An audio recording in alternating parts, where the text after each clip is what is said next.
Where are we putting him? I keep him in this category, but it's like with a TBD attached to it, an asterisk. I think that's kind of cheating, though, Ceci. Ceci's putting him in a category of I feel pretty good now. Yeah. Wait a second, I got this. Listen, it's our f***ing show. We can do anything we want. New category, rule change. Rule change. Sean McDermott goes into his own category called I feel pretty good. Yes, pretty good. That feels pretty right.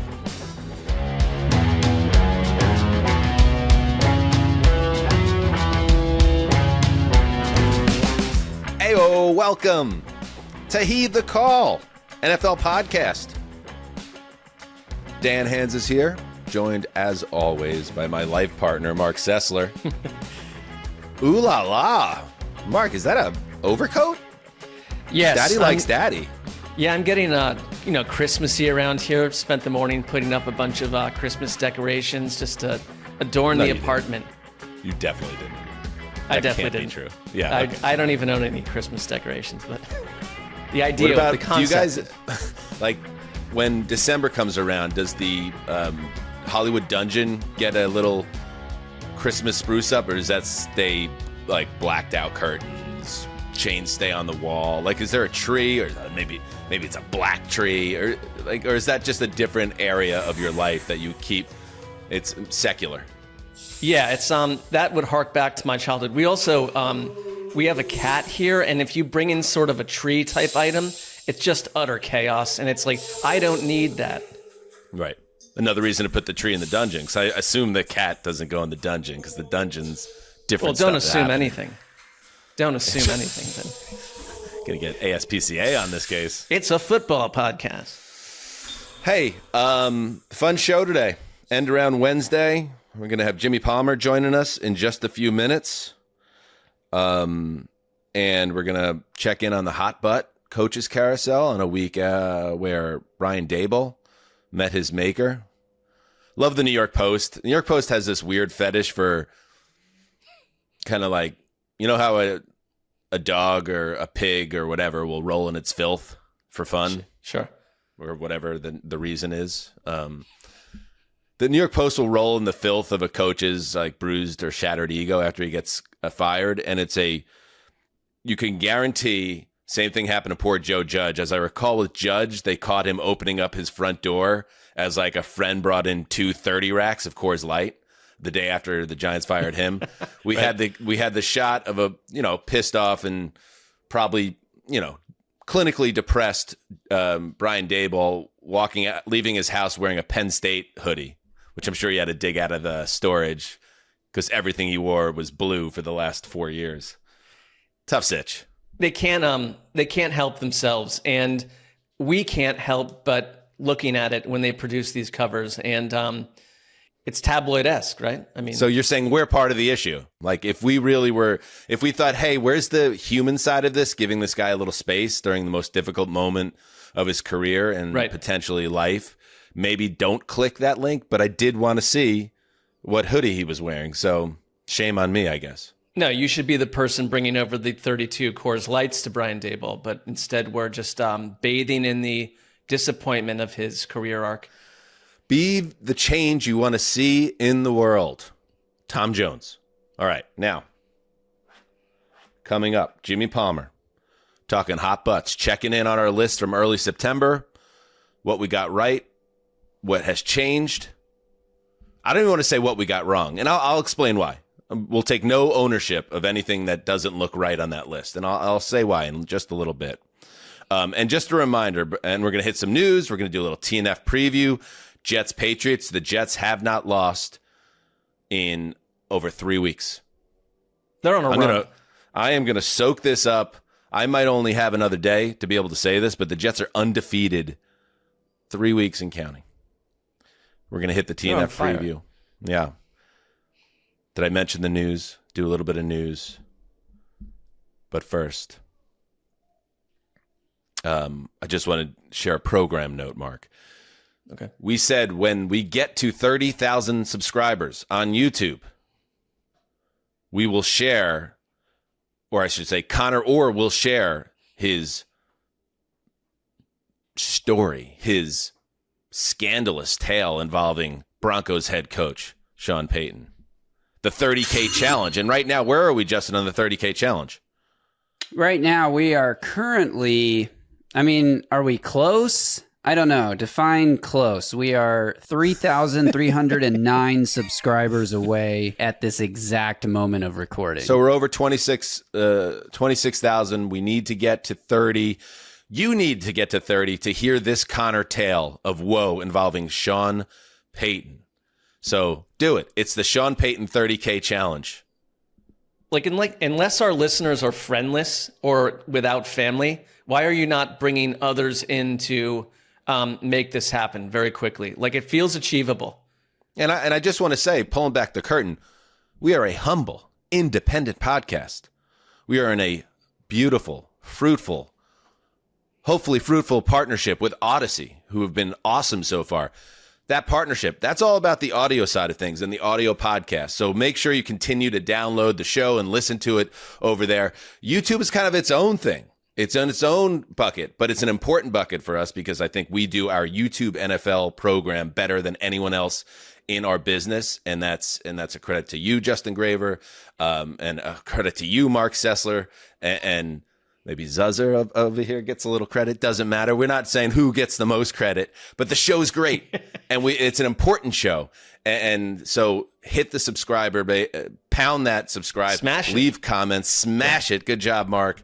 And continue to help this, again, humble, independent podcast. Without further ado, let's bring in one of our favorite people. And I think it's fitting because very few people in the industry have a better relationship with Sean Payton.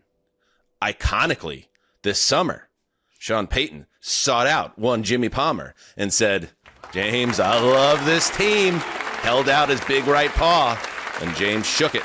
And sure enough, here the Broncos are at 8-2. And we juxtapose that against Connor having some dirt potentially on Payton to share when we get to 30K subscribers. Oh, it's delicious, James. How you doing, buddy? Guys, this has been too long. I don't know if the fans are asking for it, but we're giving it to them. It's been too long. This is more for me than it is them or you guys. I am so excited to be back. I've missed all of your faces. I was just around upstairs. I was in between shows, and I said, because I'm a loaded day today on a Wednesday, and I said to my wife, I'm jumping on with the Heed the Call guys. And she said, oh, tell them I said hello. I go, really? She goes, no, not really. So what? We had a great time with her. I thought, didn't we? Not in New Orleans? Yeah, at the Heat House in New Orleans. We had a great time together. That did. Wild weekend. No, night, she was joking. That's what you say when you like people so much. True. You tell jokes. Yeah, right. Absolutely. That comfort level is so important. James is the co-host of Scoop City by The Athletic and NFL Insider for Bleacher Report. Of course, he's co-hosting 89 with Steve Smith. You got Steve under control? Where's Steve at in 25? Well, is he listen, loose wire? Yeah, we're also an independent podcast form. So we tape when Steve wants to tape. We do what Steve wants to do. Listen, we're gonna break down a little Roma Dunze later today. I think him and I. It really has been a blast, man. You guys met John, our producer, who's outstanding. It's just the three of us, man. Just like you guys. We're trying to, maybe we should have a powwow, and maybe we can pick your brains about how to succeed in this crazy world. There is no try. There's only do. There are no reverse gears in this tank. Justin, there's something went viral over on the 89 show. Yeah, I was just going to bring it up to give you a shout out. What Steve Smith said about Keon Coleman went mega viral. Let's set check the that internet out. on fire. It did. It certainly did. He doesn't have the ability to be a true number one, and he's not. The difference is you can't teach a dog how to bark. You either got it or you don't. Ooh, Bunsen burner blowtorch, James. Of course, I did worry about the brand, the 89 brand, when Jerry Jeudy put up all those empty stats at the end of the Brown season last year, but that's now reverted. He's regressed back to the mean Jeudy for the most part, and once again, Steve Smith is an unquestioned authority at the wide receiver position. He very much so is. We came out with our very first midseason college big board, our 5 best receivers in the college game right now, and man, that is... People got the opinions. They do not like Carnell Tate at number 5 right now from Ohio State. People are very upset with Steve. And then I get a text from Steve going, don't worry, I'm going to change these. I'm messing with everybody. So I don't even know if it's a real big board. But these are the ones sounds that like a terrifying experience co-hosting this particular show. We're at it, man. We're doing great. We're doing great. It sounds like doing a show with the Joker from The Dark Knight. Just you never know what's going to happen. Slightly the man unhinged. lives on chaos. Right. It's the best. Some men just want to watch the world burn. Thank you, Justin. Wow. We'll take that out in post. Don't worry. Okay. I got it. I did a show once. I hosted a show called Campfire Convos where I'd sit down with a variety of different people at a campfire from different lines of work. And I sat down with Michael Jai White. I don't know if you know the actor, Black Dynamite, Michael Jai White. He was also the lead gangster in that scene where the Joker says, "Do you want to make this pencil disappear?" Dude. The big he played the lead gang, and he told me all about his interactions with Heath in that scene. It was fascinating. Wasn't that fire your backyard? I thought it was your backyard fire circle or whatever you'd label that. Yeah, with us here, we're kind of hippies. Is the drum circle, I think it's called, is what you're alluding to. And to be clear, James, you just used up all 3 of your plugs, so we need to move forward. Let's go. Why'd you guys have me? What's happening? Hey, before we get into the hot butts check-in, we have one of the great insiders of our industry with us, James Palmer. So let's do a little news catch-up. All right, before we get started with the power rankings, a certain top 3 team just dropped a new uniform. I'm wondering, what's the best alternate uni in the league right now? Oh, my God.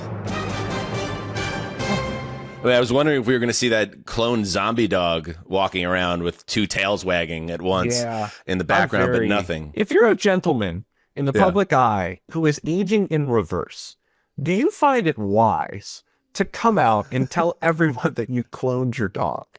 To me, it just kind of sends a message of, I possibly could be a clone right now talking to you. It's a fair point. Right. There is zero. I don't know if you caught Sessler waving at his own face about the aging. And No, I just said, thing. listen, classy gentlemen, As we know, aging. Mark, and you do just look try to be great a today pro. with that jacket. Everybody check it out on YouTube. Smash the subscribe. But time is undefeated. Brady has used extensive plastic surgery, it appears, since Looks the great. age of about 25. Well, Dan, And we it's- were on that case dating back to 2012. I mean, But I'm we've saying, been on unless this you want to case. go down that road yourself, I would say just enjoy the moment.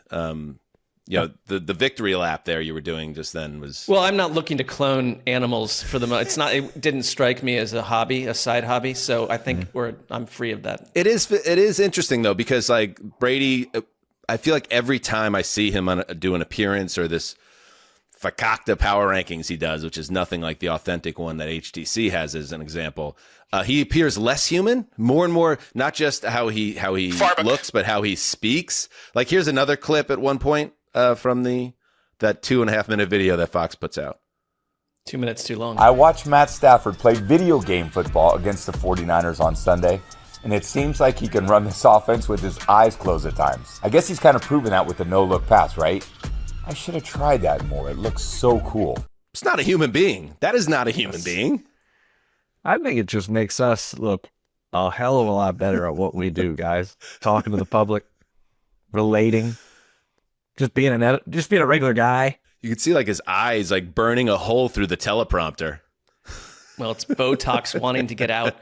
Does that make you kind of feel like Peyton Manning in these commercials? He's on to something with his comedic timing a little bit. I've always been pro Peyton, and I always disagreed with the rest of the ATN gang on Manning's chops as an actor, and I thought he elevated the form, quite frankly.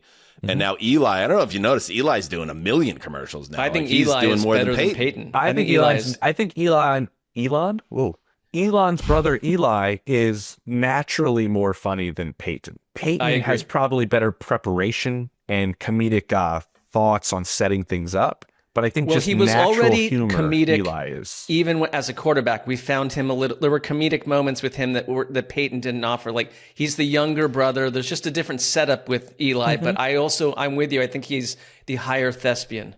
By the way, one of my closest friends back east, who I'm going to actually see this weekend, I'm flying back to New York tonight. I can tell you that he lives in the same sleepy, leafy New Jersey suburb as Eli Manning, and they've coached against each other in youth basketball. What? Wow. And Who won? And that's a good question. I'll check on that. But he said that Eli's class act all the way, and like really. How did you not involved ask that question when you I see learned it. that from your friend? He probably mentioned it. By the way, I just want to also say, like, whoever wrote that script, he opens with that stilted mention about the new alternate uniforms and then never comes back to it. So I guess that was for dialogue purposes, to engagement on the tweet. So again, very robotic. He was referring to the Patriots on Thursday night. We're going to get to the Thursday night preview at the end of the show. The Patriots, this is from Schefter, the Patriots nor'easter uniforms that they will be wearing for Thursday Night Football versus the Jets. Your thoughts on it, James? It doesn't really move the meter. When they put the Patriot on the helmet, that's a good look. You know, when he's down there in the stance, as opposed to Flying Elvis, which they're sticking with here. Yeah, and I mean, like when we're thinking about legit, I mean, how many times have you now pictured like, can we get that old Broncos uniform against that Kelly Green Eagles uniform? Can we just have that showdown? I mean, Well, or James, Broncos versus Giants, yes, Super Bowl rematch from decades ago. Like that's my two top throwbacks. You know, and I was dialoguing on So the Twitter creamsicles are with there. the official uniform monitor, Dave Damashek, for that. is he? Still holds the position. That recent Broncos game where they had the Orange Crush throwbacks, and like the Patriots, the Broncos are boxed in by their own history because the ghastly current Broncos get-ups are where they've had all of their Super Bowl conquests, all three of them, right? In 50 and the 2 with Elway. So to go back to the Orange Crush is only to bring up memories of Super Bowls where it didn't go their way or seasons where they didn't get it done. Patriots even more so. Pat Patriot, like as classic as that getup was from the 80s and 70s, they were a testament to failure, essentially, in the AFC, with the exception of that one Super Bowl year where they got crushed by the Bears. And they can't go away from Flying Elvis because that's the Tom Brady uniform. So you kind of get boxed in by success. I think Tampa Bay in a similar way as well with their get-ups, which everyone loved. If you were there in the 90s when they got rid of the creamsicles, it was a celebration when they went to the pewter with the flag. But that feels now a relic of its time. And a lot of people want the old creamsicles. And that ain't happening either because they have multiple titles with pewter. Tough sitch. Classic tough sitch, Mark. A fashion conundrum. Yes. And you are the man sartorially on point today, Ceci. All right. Let's roll through this news real quick. Jaguars, in the rundown, Justin, you put Jaguars star cornerback wide receiver. I saw that too. That stood out to me. It felt like very Dov Kleinman, but Yeah, copy and paste. I think that was directly out of a Rap Sheet tweet or somebody, one of the insiders. That sounds like something Rap Sheet would say to keep the agent happy. But Travis Hunter is a cornerback and wide receiver of, obviously high regard coming out of the draft as a two-way player. He injured himself during the bye week, hurt his knee in practice. They thought it was going to be something that he could come back from, but now they decided, you know what, this LCL is a little too jacked up in his knee, the ligament. So he has surgery this week. The return scheduled for 2026. So in 6 months, he should be full football activities. And good luck to him during his rehab. Now the question becomes, all right, after this first year, which let's just be real. The Jaguars are never going to acknowledge this, especially after the boy genius GM stuck his foot in his mouth after the draft and unnecessarily pumped up expectations around this kid. It was a flop of first year in the league for Travis Hunter, who didn't make much of an impact on the field and then unfortunately got hurt. Are they going to make changes? Are the Jaguars going to see this as a sign that we need to take a different path with this very talented young player? Liam Cohen opened some eyes in his presser when he announced the surgery. I understand there's a lot of questions about if he'll, remain a two-way player and all those kind of things, guys. All of that is very premature.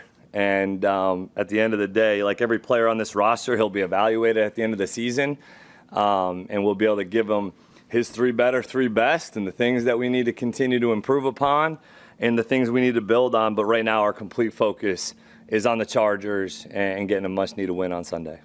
All right, translate that, James. If you go back and remember everything that was said from James Gladstone and Liam Cohen throughout the entire draft process after they selected him, throughout all of training camp, at training camp, Liam Cohen was going out there saying he's going to play 80% of the snaps on each side of the ball. He is a two-way player. This is the way we're going to use him. We're going to give up that much capital to get a player of this caliber that's going to be this dominant force on both sides. That didn't sound anything like that. It really didn't. And this has been a difficult go so far. Was he getting better before the injury? Certainly. People around the league I talked to definitely thought it was headed in the right direction. This is something nobody's ever tried to do, really. And so I do commend him for that. I commend him for the effort it's taken. I've been told he's a tireless worker in the building trying to do this. But the fact of it was, during the draft process, talking to a number of teams, he's not outstanding at either one. So essentially, he has to get better at both. It's not like he was like this unbelievable receiver. Technique is through the roof. Understanding of the receiver position is through the roof. We just have to work on corner. Like, there's a lot of technique and NFL learning that has to happen at both. And to me, I felt like Liam was kind of hedging his bets a little bit about what our plan is in 2026. And Brian Thomas's future, I think, plays a part in this as well, because that was a name during my trade, calls that was kind of floated out there a little bit, and fascinating for a guy who was third in the NFL receiving a season ago. I want to know what is happening with Brian Thomas off the field, because that is one of the more stunning second-year fall off a cliff scenarios. But his season certainly impacted Travis Hunter's season. There's no doubt about it. I think anyone that took this player on, it was going to be a challenge for the coaching staff, because it's really not been done in ages and ages. There's not a lot of proof concept that it could even work the way that they talked about him early on. So I always felt like year 2, we'd really know what we have with him.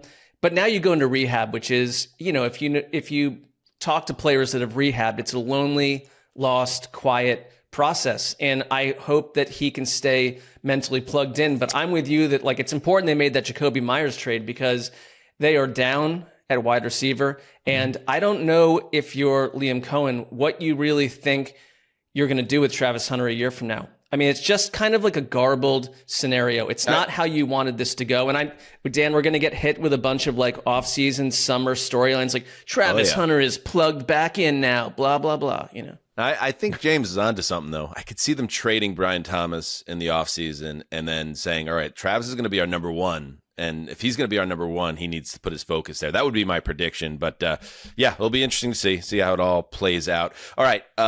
Finally, I want to get your guys' thought on this. Speaking of the New York Post, here's a headline. Aaron Rodgers' quote, phantom wife, still a mystery to family and Steelers wags. Wags. It's an acronym. Whoa. Wives and girlfriends. Whoa. 5 months after marriage reveal. Here is the lead from Jacqueline Hendricks. 5 months have passed since Aaron Rodgers confirmed he's a married man, and his phantom bride is still very much a mystery. That's according to the spouse of one of Rodgers' teammates, one of the few the Daily Mail recently spoke to about the Steelers quarterback's private life. She's like a phantom, the unidentified wag said. We all want to meet her, invite her out, get to know her, but we haven't met her yet. We don't even know who she is. Mark, Rodgers' marital bliss has been shrouded in secrecy for some time. Do we want to say the quiet part out loud? Go ahead. Well, I think it's interesting to find an NFL player that when you say wags, that they don't have wives and girlfriends. If they've got just one, we've already scored there. But I don't know. If I recall, wasn't she sort of like a new age enchantress or something? Not really like a football-esque, go to the stadium and okay. Yes. Yeah, as someone who's had his own personal life targeted on the subreddit at times, it's I kind of want to leave him alone on this one, but I don't know. All right, Mark. I would just say I think that Aaron Rodgers for decades has had sort of a shrouded and bizarre relationship with his own family. So I'm not shocked that they don't have a relationship. But who's the wife that came out, or the wag that came out and dropped this info? Well, Mark's not going in the direction I thought he was going to go in. This conversation needs to go in. James, can you say the quiet part out loud? I just initially thought of is this something we continuously search after the Manti Te'o situation? Thank you. Is you. this something that now everybody wants to try to see if we have a second? So the two of you would believe that she simply does not. She's a phantom. She's a scion. She's not here. Phantom would be giving it too much credit. I do get a little bit of a sense of. Do you remember when George Costanzo had that picture of his fake girlfriend, and when he was trying to get into the nightclub? because he had a picture of him previously, and then it was just a magazine picture of a woman that he was using to try to get into this is my girlfriend here. And the woman said, "That's me." He said, "Oh, sorry." This is I don't think this matters, but it's fascinating. Yeah, there's no wife. Why cook it up?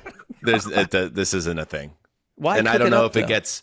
I don't know if this is his idea of like humor because he wants to give people a ride, like get off my Maybe my they've corner. already This is split my up. private life, so I'm gonna throw this piece of flesh out and then I'll laugh about it later.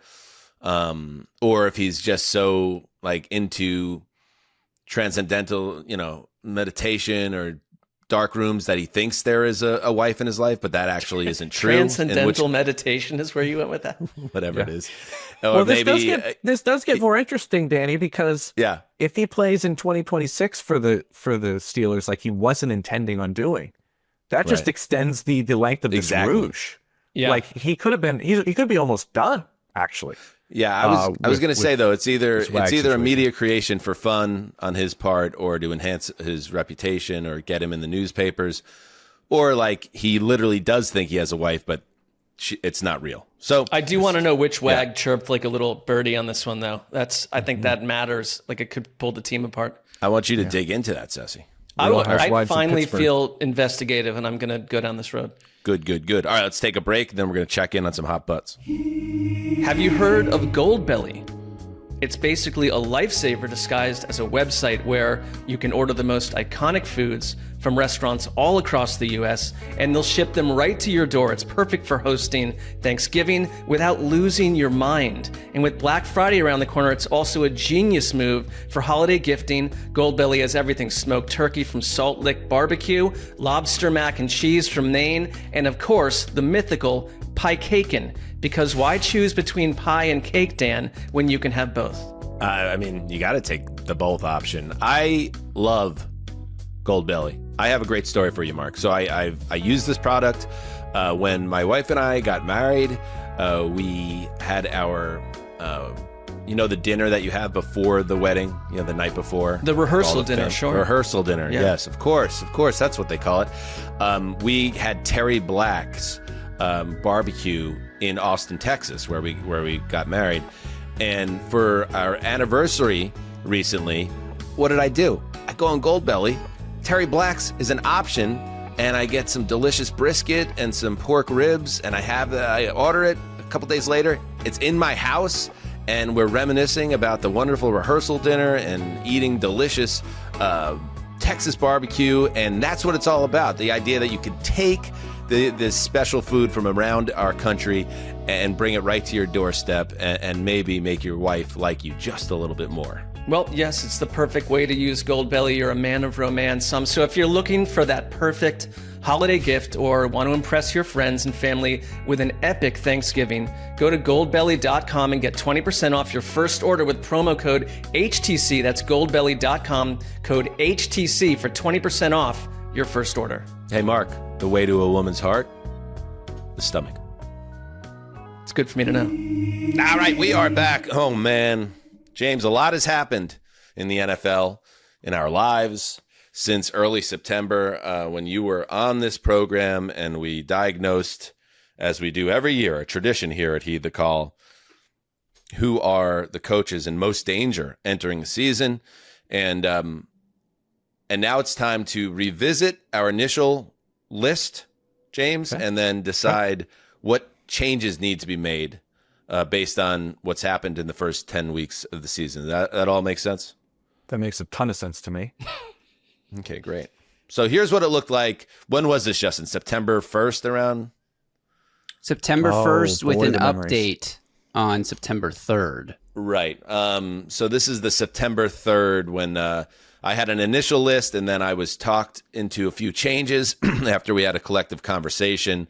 But anyway, let's go through it real quick here and see what needs to move. So we'll start in the death proof category. Death proof, by definition, in this exercise, there is no chance that this coach can get fired. He is as safe as you can possibly be in his profession. Dan Campbell, both Harbaugh brothers, Matt LaFleur, Sean McVay, Kevin O'Connell, Sean Payton, Dan Quinn, Andy Reid, D'Amico Ryans, Kyle Shanahan, Nick Sirianni. Okay. Mark, do you want to jump in on this one first? Because there was a little bit of interesting reporting around one of these coaches that bears watching before we decide where to classify him. Yeah, I'd love to know what James thinks about this too, but Matt LaFleur has suddenly bubbled up, and I get it that the Green Bay Packers, there was this period, and I added to it in my own world, were seen as like a Super Bowl contender, and they've been a hot and cold, slightly disappointing, please you, unplease you, week-to-week operation, and Matt LaFleur's name has bubbled up as he's coaching for his job, which to me is stunning. Where, Mark? Where is this bubbling up? Give us more detail. Matt Steinman from The Athletic. But is that like... That stuns me. That stuns me when you look at his overall body of work. Like, is he the problem? Like, James, like, what do you think? Yeah. Because I just find this to be crazy. He'd get another job in 2 seconds. He would have another job before his key hit the door of his car in the parking lot. Certainly. Why is Matt saying this? You can connect the dots to some extent. And I'm going to lay it out there, and then you boys decide if this eliminates him from death proof. Okay? Okay. There is a new president. So there is a new set of eyes on the organization for the first time in a long time. Then you have Matt LaFleur and Brian Gutekunst, who are entering, after this season, the final year of their contract. They were not extended before this year started. They were going to enter in 2026, the final year of their deals. Obviously, nobody really coaches on a lame duck year very often. So after this season, there should be some sort of determining factor on an extension or where you go moving forward. The reason why I think there might be a little bit of suspicion is because of that first part, and the second part is this. They broke precedent. I always pay attention to teams that do something that they never do before, because usually that leads to change in some sort of capacity. So what ended up happening? They drafted a receiver in the first round to make this offense more explosive, something they just never do. Go ask Aaron Rodgers. Then they go make the massive trade for Micah Parsons, because they felt like they were, to my understanding, a player away, a closer, if you will, on the defensive side of the ball from being a Super Bowl contender. They do 2 massive moves before the season starts because they think they are this close to a Super Bowl. Where are they as we enter Week 11? They are 7th in the NFC standings. Where did they finish each of the last 2 years? 7th in the NFC standings. So you made these massive moves. You broke precedent on how you do business. And you're exactly where you were before.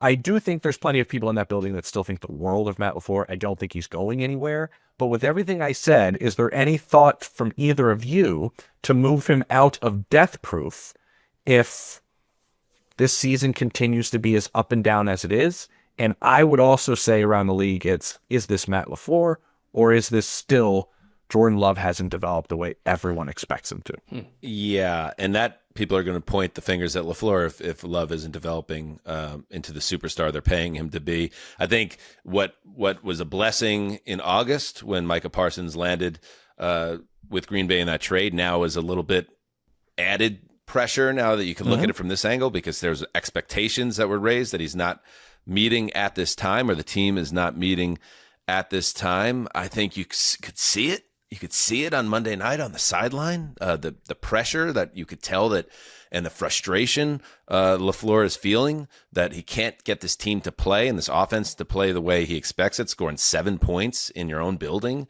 against the defending champions. Before I have a final answer, though, I would like to hear how LaFleur answered this question on Monday, whether he thinks he's coaching for his job. I'll leave that for everybody else to decide. I'll just focus on the day-to-day and trying to do. I feel like you're always coaching for everything in this league. You know, that's just my mindset. It's always been that way. You know, you can't ever exhale. You got to always be pushing, and that's just my mindset. So, and that will be my mindset until they tell me not to coach anymore. Okay. All right. I'm comfortable moving him down, James. Because death proof is a special place. It's a special place. It's a very special place. Yes. Very special. And man, that makes it feel exhausting being an NFL head coach, didn't it? Just listening to that. Just pressure, man. Yes. Oh. Yes. All right. So the next tier we had, and this will not be the tier for Matt LaFleur, the honeymoon phase. These are first-year head coaches. And everyone that was a first-year head coach, besides Pete Carroll, who we'll get to, who we moved in based on different circumstances around Carroll. Anyway, honeymoon phase, Liam Cohen, Aaron Glenn, Ben Johnson, Ellen Moore, Brian Schottenheimer, Mike Vrabel. Okay. This one's pretty easy, Ceci. Let's go one at a time here. Vrabel, move him to death proof. He is absolutely everything Locked the and Patriots could have hoped Coach of the for. year. Absolutely. I think he's the coach of the year.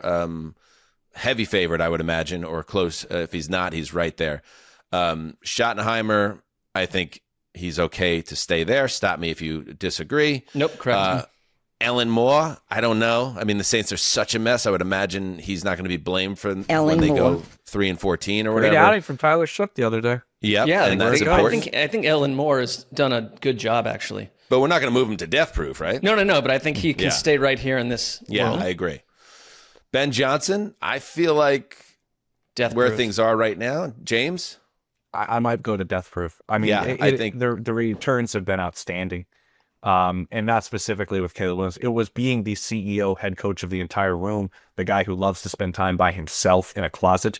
Could he do that? That part actually has exceeded their expectations thus far. I agree 100%. I think let's move him to death proof. Aaron Glenn, 3 weeks ago, before the Jets just stopped losing, just said, we're not losing anymore. I would have said we got to move him, but I think that the two trades of their two defensive stars and then winning a couple of games kind of dialed down the heat around Glenn. That's where I come down. You feel similar to that, guys? Yes. Very similar. All right, so let's keep him right there. And then Liam Cohen in Jacksonville. I'm fine leaving him here. You guys cool with that? Absolutely. Leave him here, but by the way, crossroads right now where they're at. They've lost 3 of their last 4. They're giving up an avalanche of points on defense. They're in danger of slipping out of the postseason here. But he's not in enough danger to move him out of the honeymoon phase. Right. No. Yeah. Okay.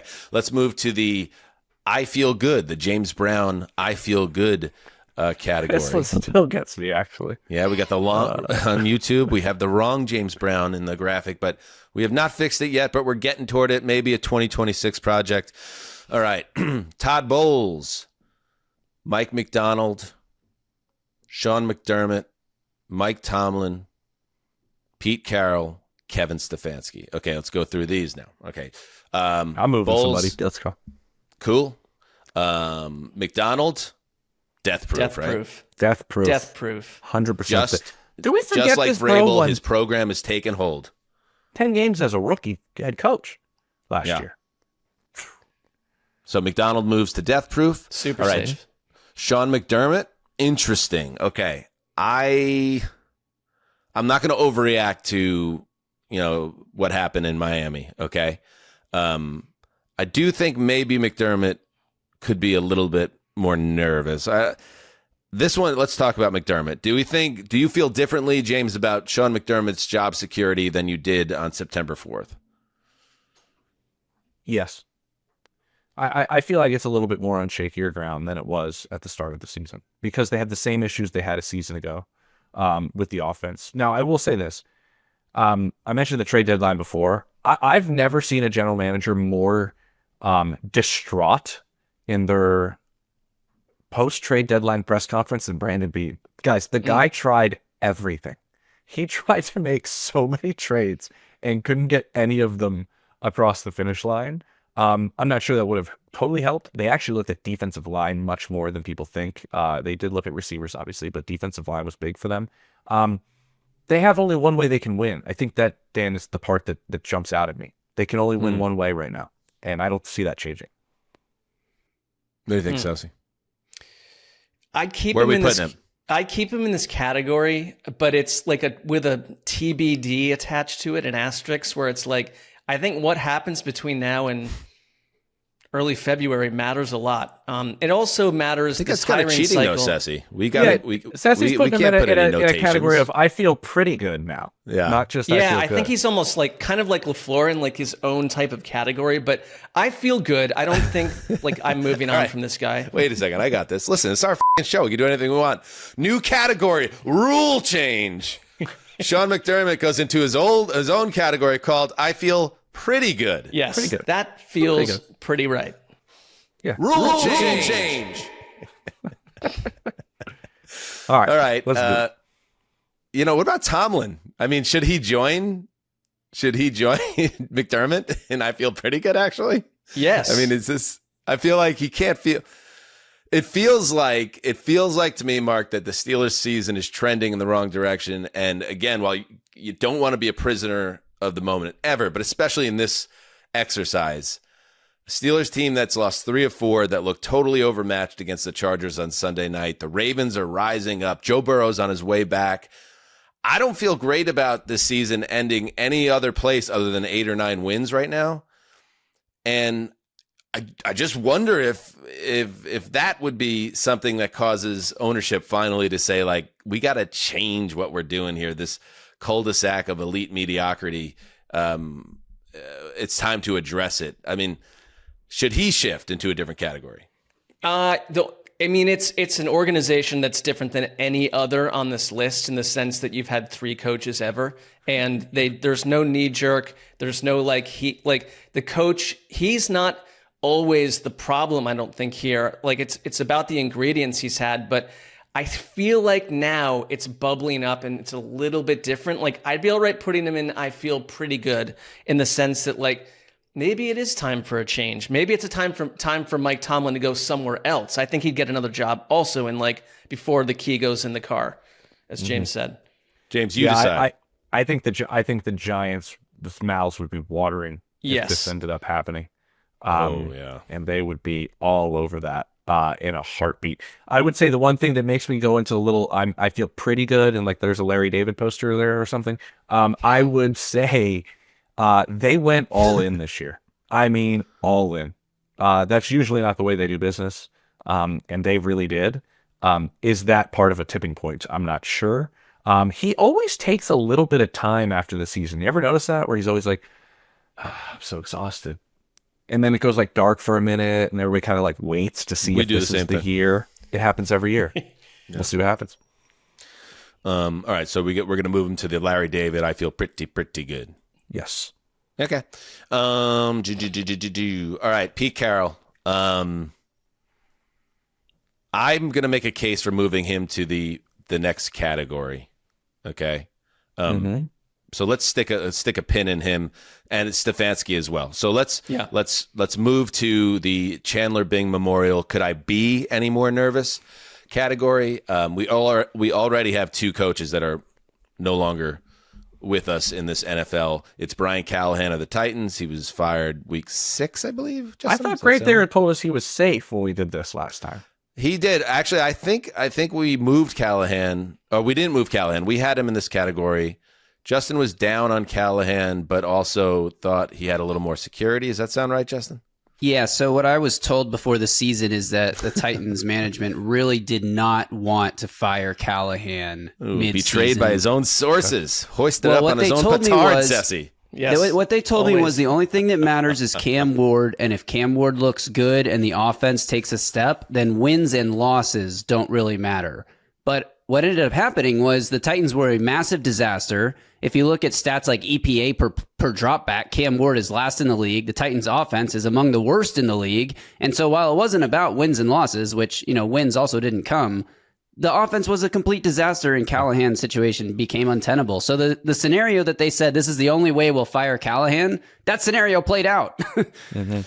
James, what happens, because Justin is young and learning in the industry, when a source betrays you? How do you... Is that something? Do you have a conversation about it, or is it more like a live and learn, an internal thing that you clock? Or I was a flaming bag of shit on their front porch, man. You gotta send a message. You know what I mean? You gotta tell them who's boss. So yeah, listen. If you're ever on the fence about something, now would be a perfect time for me to say this. I was talking to a member of the organization week 1 in the press box, and the debacle before halftime left them pulling their hair out, going, we're gonna have to talk about that. Oh yeah. Now it's a great time for me to say that. Week 1, I was like, it's too early. We're upset with Brian Callahan and his clock management, but now it's safe. So you gotta pick your spots sometimes when you use it too. All right, Dable's fired. I actually had him originally in the Molly You in Danger Girl during the Giants optimism season on this show. Molly, he was you in moved Danger into Girl. this category, Didn't but he Connor was play a fired, part in that? obviously. So he gone. How about Dave Canales? Dave Canales trying to get something built there in Carolina. It's just not happening. It doesn't feel like it's happening, James, with Bryce Young, that they're just 2 steps forward, 1 step back organizationally, sitting at 5-5 right now. Where is Canales in the right spot here, or should he be moving up? Because they are 5-5, and that is progress.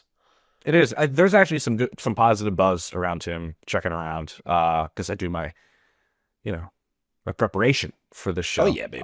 There's a little positive buzz of like, no, this guy might be a pretty good coach, and the buzz on the other side is this might be what Bryce Young is.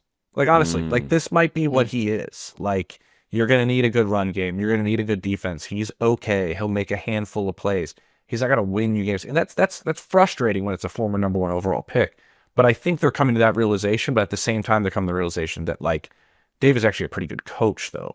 And I think he's pretty.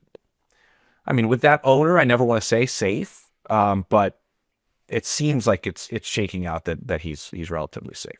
I mean, the owner's paying like 3 coaching staffs right now. So I don't, and that doesn't matter because he's a billionaire. But like Dave Canales, to me, every other week the Panthers look pretty great.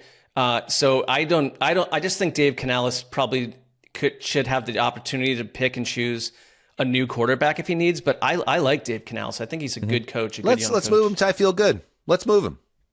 Let's be bold. I would. Okay. He's been moved. All right. Raheem Morris, the Youngry coach of the Atlanta Falcons. This team seems, again, another one of those teams that can't seem to quite get it going. And Arthur Blank is an aging owner. I feel like they need a pretty strong finish, I think. That's my vibe on this one, James. Where do you come down? I don't think, put it this way, I don't think 8-9 is going to cut it. I think there has to be real reason for optimism, or I could see Blank looking in a different direction. What do you think? I think it's still early. I think he's beloved in the building. I know his staff thinks the absolute world of him. I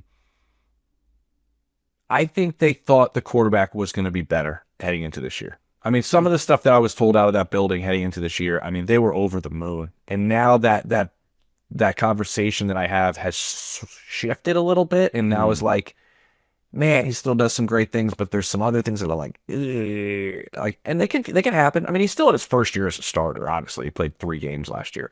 I think he's fine. I really do, because they fixed the defense. And there's certain games where you're like, yeah, like this works. But they've had a number of injuries on the offensive line, which also has hurt Penix as a young quarterback.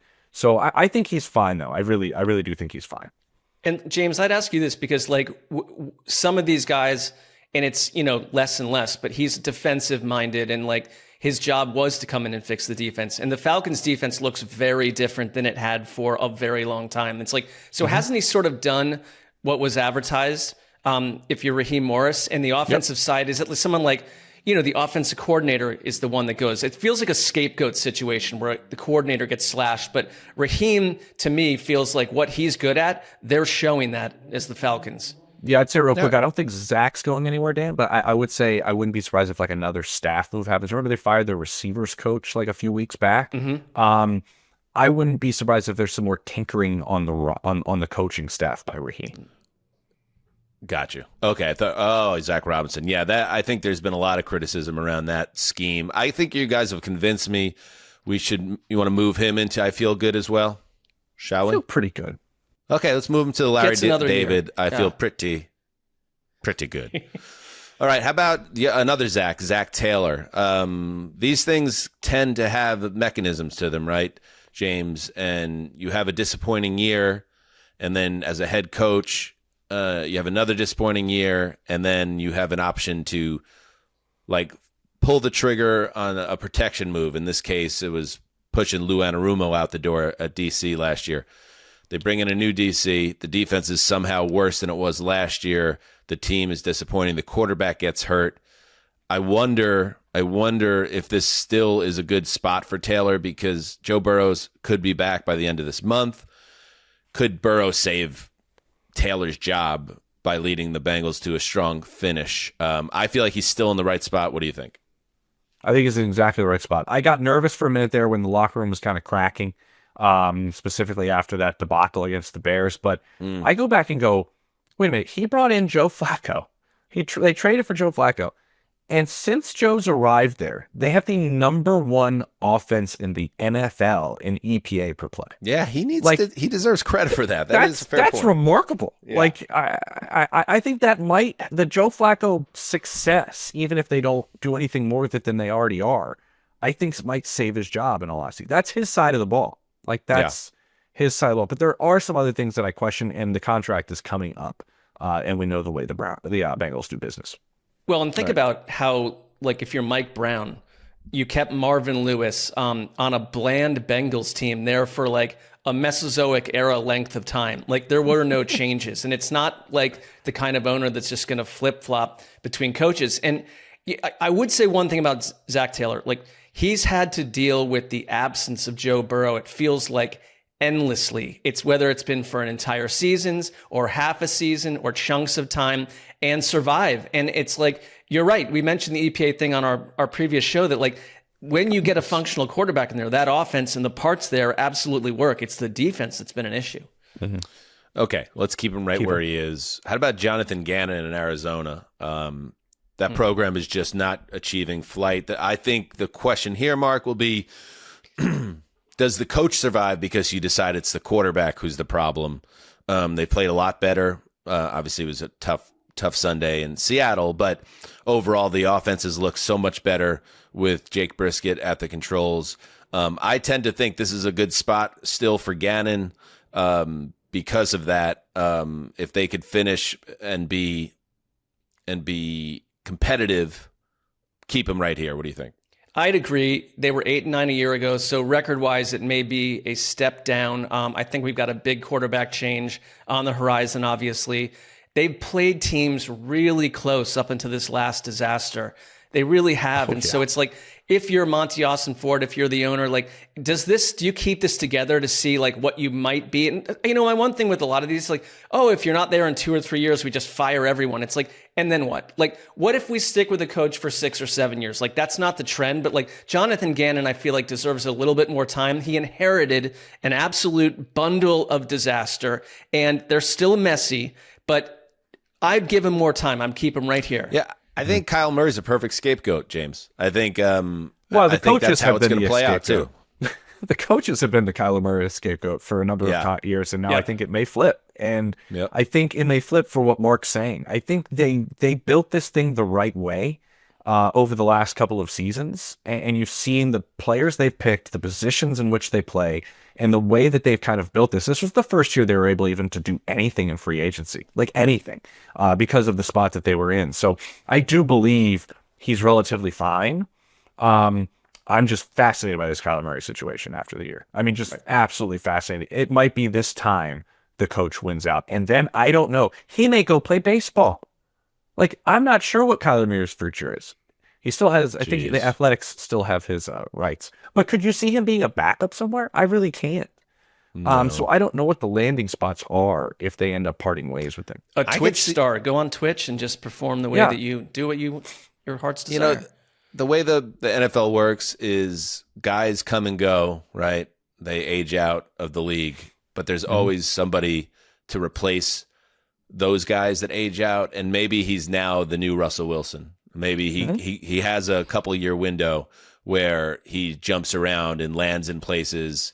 I don't want this to happen, but look at the Jets as an example. Let's say the Jets, Justin Fields is not the answer. Maybe they don't want to take their quarterback in 26 draft. They want to wait till they have the 3 firsts in 27, where it's supposed to be a great draft class. We need somebody. Okay, let's go get the new Russell Wilson, which is now Kyler Murray. Like, I think he'll find a starting job in a new uniform next year. Whether he's going to be successful or not, we'll see. Pete Carroll, is this a spot for Carroll? As the Raiders are having a disappointing year, is this fair to him to put him in the could I be any more nervous category, James? I know that speaking to some people there this past weekend, I think they've loved what Pete has brought and love what he has done. I just find it fascinating that like John Spytek's contract is far different than Pete's in terms of length, in terms of the way it's set up. I don't know if he wants to go anywhere. He still has a big say, but he still just wants to coach. He's letting John Spudek kind of handle things, to my understanding. But I don't think he wants to be one and done. I don't think the Raiders want him to be one and done, but I wouldn't be surprised if it's like 2 and done. And maybe he gets it more into the right direction and pushes it off to somebody else. Like, does he feel like the problem? Not I don't to think me. so. Like, yeah, it's like I think you're right that it's like the age, the career arc where he is. Like, it's going to be a short tenure, but I don't know why you fire Pete Carroll of all the people on this list. I'm with you. Larry David? Sure. Yeah, sounds All good. right, Larry David. All right, let's move to Molly, you in danger, girl. Mike McDaniel. Anything change there, James? Molly, you in danger, girl. Well, I think they want to keep him. I really do. I think they want to keep him. And I think we saw that with the change with Chris Greer. But if you move on from him, you're just stuck in this Tua situation in 2026 that's just brutal. Like, he's guaranteed $54 million no matter what. I think nobody has gotten more out of Tua than Mike, and I don't know if anybody else can in terms of what Mike can do. They tried the soft rebuild, and it's almost like you got to fully rebuild it. The roster has no identity. I think that's a big issue, and I think that shows you why they made the move that they made. But I could literally see him staying, but I think he's in serious danger, but I could see him staying. What I think, and this is the point I wanted to get in before I bounce out of here, guys, is this. I really do not think there's going to be a lot of openings this year. And I'm curious how this plays into it, because there are a lot of thoughts around the league that there aren't a lot of openings and there's not a lot of top tier candidates.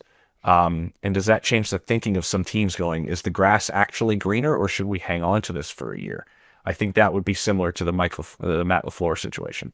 And last thing before you go, Kevin Stefanski. Is he in the Molly, you in danger, What a girl mystery. category? An absolute mystery. I think Mark said it perfectly. I could see him losing his job and getting the Giants job immediately. Like, I could see that happening. And that's fascinating to me. But I just feel like the way they approached this draft and the way him and Andrew Berry went about it, it was in direct correlation with we're going to be here in 2026. Now, again, with that ownership, you never know. When people are jumping ship for the Rockies, whew, you're starting to go, man, what's happening here behind closed doors? Absolutely. So, but I honestly, if he becomes available with what I just said, with the lack of top tier candidates, he would be highly sought after if he became available. All right, let's move Stefanski to could I be any more nervous? Shane Steichen we had in the Molly, you in danger, girl. Oh. No, we didn't do anything wrong. He was in a lot of danger when the season started. He was. But then with each win, as the season got more and more impressive, he moved up a tier, and now he's all the way to death proof. How about that? That's a lesson for everyone. I'm happy James for Palmer. Shane. I'm happy for him. We're all happy for him. I mean, that's a climb. Somebody get him the information about our show. He stuck it to us. James Palmer, go follow him at The Athletic. Check out his podcast. Check out 89. That's what I'm going to do right now.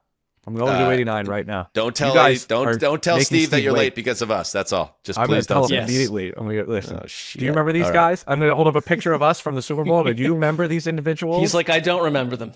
Okay. I know he planned to stop by the house one time. He didn't. But Almost. he planned to. James Palmer. All right, we'll Gentlemen, be right back, you're the and we'll hit the TNF preview. Oh, baby, fall is here. Autumn, as some called, and that weather keeps you guessing. 1 minute it's sunny, the next it's sideways rain, blurg. That's why I'm all about True Work. It's performance workwear built like it matters, because it does, Ceci. Yes, True Work was started by a trade professional who got tired of heavy, soggy gear slowing him down, so he designed something better, okay? Every piece uses advanced performance fabrics that move with you, keep you dry, and hold up through long days and rough conditions. TrueWork's been tested on real job sites by real pros, and with over 50,000 five-star reviews, the results speak for themselves. My go-to lately is the T2 Work Pant. Durable, flexible, water-resistant, and built for whatever the job or the weather throws at me. If I wasn't hosting a podcast, Dan, these are the work pants I would be wearing every day, although I do wear them most days. Yeah, old soggy Sessler, no more. Upgrade your day with workwear built like it matters. Get 15% off your first order at truework.com with code HTC. That's code HTC at TRUEWERK.com. Okay, guys, it's 2025. Those days of only going to the doctor for emergencies are over. No more waiting until, the night sweats turn to all-day sweats, or your fingers go numb texting, "I'm fine," Dan. Yeah, I remember those texts in the old days, Mark, but no more. It's time to take our health seriously and get things checked out when we need to. That's where ZocDoc comes in. ZocDoc is a free app and website where you can search and compare high-quality in-network doctors and instantly book an appointment. You can filter for doctors who take your insurance, are nearby, and fit your schedule. Plus, see verified patient reviews so you know you're in good hands. ZocDoc makes it easy to find care for anything from primary care to dental, therapy, dermatology, urgent care, and more. And you can see real appointment openings, then book right on the spot. Most visits happen fast, within 24 to 72 hours, and sometimes even in the same day. Sessler, save them fingers. Yeah, the other week I woke up with a sore throat. It seems like it happens to kids, happened to me, an adult. ZocDoc made it so easy. I just got a quick appointment. I was in there within 24 hours. And in LA, that's not always easy to navigate. And they made it as simple as possible. Bang, A to Z. Think about that. Sessler's vocal cords were in danger. He's a podcaster. He's a very important person. Anyway, stop putting off those doctor's appointments and go to ZocDoc.com/heed to find and instantly book a top-rated doctor today. That's ZocDoc.com/heed, ZocDoc.com/heed. All right, we are back. Always great to have James on the show. It's like family, Sessy. He really is. Well, we spent a week together down in New Orleans and got to know each other better. Did meet his wife, so I don't know what the. I guess it was a light jab at us, but that you're right. That shows actual relationships. But James, that's classic human bonding, Mark. That's right. Just right. joshing around. Sometimes with each other. I don't understand how that works, but don't take it personally. I know yeah. that's eating you up a little bit because I think you thought you had made a connection with James' wife, and then. For her, that dig though is I don't know if I say I made a connection, but it was a friendly group, atmosphere. All right. So there you go. That's the hot butt update. And we'll see how the rest of the season plays out. And just, a reminder that every year without fail, just like I was saying with my point about who's going to become the new Russell Wilson or the new Justin Fields, bounces around getting starting jobs for a couple of years before settling into a full-time backup or retirement role.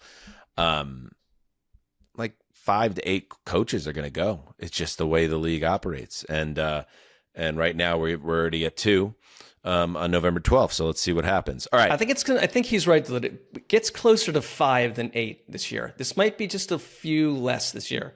Because if you look at that list that Connor created, always say that though. I normally would tilt that there's going to be whatever they say, but I think it's a little, just maybe a couple less this time. All right, real quick, TNF preview. Jets at Patriots. It doesn't set up well for the Jets. I am going, like I said, I'm going to New York. I have a flight. If the flight gets out of here. What's going on with these airports, Mark? We don't know. We love airplanes. We love airports. Do it my way. Okay. I'm going to a nice little Thursday setup, actually, Sessy. We're going to do We're going to record our show. I'll be recording from my buddy's apartment, Bob from Throwback, my bosom buddy, in Murray Hill section of Manhattan. And then I'm going to meet up with my brother, Kevin Danger Hanzus, and we're going to go to two great guys. He's a great guy. A taping of The Tonight Show, where Bob is a staff writer for Fallon. We're going to check that out. And then we're going to bounce out of there, and we're going to go watch the Jets at a tavern.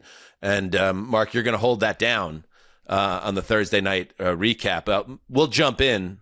Yes, Connor and I will. Yeah. Connor and Justin and I will set sail, and then we'll fly you in. Yeah, give me a buzz. Sure. And maybe I'll pick up on FaceTime. We could have a little conversation about the game, that I don't think obviously will go very well for the Jets, who, despite beating the Browns obviously beat the Browns more than anything else in that game. In fact, I think Justin Fields threw for 59 yards, if I'm not mistaken, and 44 of those yards came on a screen. Yeah, I think on a 5 screen in the that first half alone. Breece Hall caught on an all-out blitz for the game-deciding touchdown. So the offense is still a mess. Breece Hall is doing his best. Garrett Wilson re-aggravated that knee injury, so he's out for another month potentially. And now the number 29 Jets have to go to a place that's been more or less a house of horror for the last 20 years, excepting one very special playoff game under Rex Ryan. They go to Foxborough to take on the number 4 Patriots, playing out of their minds. This feels like a game that Al Michaels will be talking about, special nights at Duke's in Malibu by the third quarter. I don't know if it's going to be competitive football. I hope it is, but I'm bracing for the worst. Well, it's like, so if you're going to a tavern to watch this, I was going to say, if they ever pulled it off and beat the Patriots, you would be heavily underwater alcohol-wise, but you might be either way, because I think it could go very much in the other direction. The fact that we talked about all this coaching stuff back in September 1st, right? The idea that the Patriots are number 4 in our power rankings is a startling development. I think we knew that they'd be solid and thought they would be, but the fact that they're sitting right here speaks so much. And this is the night, I think, if you are just a casual fan, where the Patriots go from leaving that nonstop 1 p.m. Eastern window for their games to becoming a national, not fascination, but we understand that something is happening here. This team is growing. And even last week against the Bucs, to see what Travion Henderson did, what Kyle Williams did, this young class that they brought in, like, if that continues to grow, and if that happens again on Thursday night, like, this is a very, very dangerous team. And it's like maybe Tom Brady has cloned their quarterback as well. Like, it's All right, slow down. Well, I'm saying Drake May is legitimately, by the eyes of Vegas, by the eyes of the desert, an MVP candidate, and he's playing that way. And it's right. There's nothing about it that isn't solid or real. Tom Brady's the greatest player who ever lived. I'm just saying, I don't know if I'm not ready to say that about Drake May. I need to see Well, that was wordplay. more. I don't actually think that and it was he's witty. Tom. I enjoyed it. I just think enjoyed it, but I'm just trying to tamp it down a little bit because the schedule has overall been soft. Of course, we give them a lot of credit for what they did in Tampa, but what's going to end up happening, Mark? And the Bills. Here's what's going to end up happening. They're going to beat the shit out of the Jets on Thursday. They're going to go to Cincinnati, and Cincinnati is not going to be able to get a stop, so they're going to beat Cincinnati. So that is 8 wins in a row, 9 wins in a row. Then they're going to welcome the Giants on Monday Night Football. I mean, this is nice. Well, they're going to win again. They're going to be on a 10-game winning streak when they welcome the Bills into their building with a chance to essentially clinch the division because they're already up a game and a half now. That means the Bills have to just keep pace if the Patriots take care of their business in the next 3 weeks. If they beat the Bills, the division's a wrap. That would mean that they would be up at least 2.5 games with the head-to-head tiebreaker in hand. So it's all set up for the Patriots to not just win the East, but potentially get the top seed in the AFC. So make no mistake, the Patriots are very much in position to be a Super Bowl contender and potentially even favorite in the AFC. And all they have to do now, Mark, during this stretch, after they check that box in Tampa in an impressive fashion, is just take care of business and stay healthy and just keep beating the teams you're supposed to beat. And the Jets are one of those teams. Yeah, and I think the Jets, to smile on the Jets a little bit, like, they've run the ball really well and they can do that. But the Patriots have held, in 4 of their last 5 games, teams to under 100 yards on the ground. They put up 1,200 yards of offense in the last 3 games. It's just, this feels like where the Jets trade deadline losses, where the stories of it, oh, well, they did that and then they go beat Cleveland and they've not lost in whatever it is, 20 something days in your world. But this is maybe where that comes. Not in my world. Well, in our world, in the world, the Jets have not lost. Just as a selling point, if you want to look at, I'm saying Since you brought it up again, let me just check in on this. Let's see. The Jets lost to the Carolina Panthers. Very dark day. on October 19th. So if we could knock off the Patriots, if we could shock the world, we're going to go a full month without a loss. I mean, this is historic shit. Hell yeah. Speaking of which, on that note, and again, I do think they're going to get crushed, but it'd be cool. I don't know. It's a divisional game. Aaron Glenn continues to spar with the local media, and I don't know if he quite realizes this is not the thing to do, but he continues to do it. Check this out. I'm going to pass on talking about injuries. Since Rich, he's not here, has all the answers, so you guys can get all the injuries from Rich. Last one, is Garrett a candidate for IR, or is that not something you want to? Ask Rich. I'm asking you. Well, I'm telling you to ask Rich. He's not here, though. AG. Well, you better call him. No disrespect to you or Rich, but like we want to hear it from you. You know, like that. You guys have been here. You guys have been hearing from me, but now since we're just reporting stuff, that I haven't said, then maybe you should ask him. Thanks, everybody. See how many. I mean, listen, it's kind of fun, and the verbal sparring between coach and reporter is kind of a lost art at this point in the NFL. But there's something that doesn't sit well. He's referring to Rich Cimini, longtime beat reporter for now ESPN, who reported that Garrett Wilson is expected to miss 3 to 4 weeks with a right knee sprain. And apparently that didn't sit well with Glenn. But listen, you're the head coach. It's your job. The other reporters there are just trying to be real with you and be like, hey, we're trying to get it from you. Everybody's trying to do a job here. And I think Glenn is not realizing that he's not in a position to present himself. And this is, I think, a recurring theme in Glenn's first year as a head coach, and it's been rocky.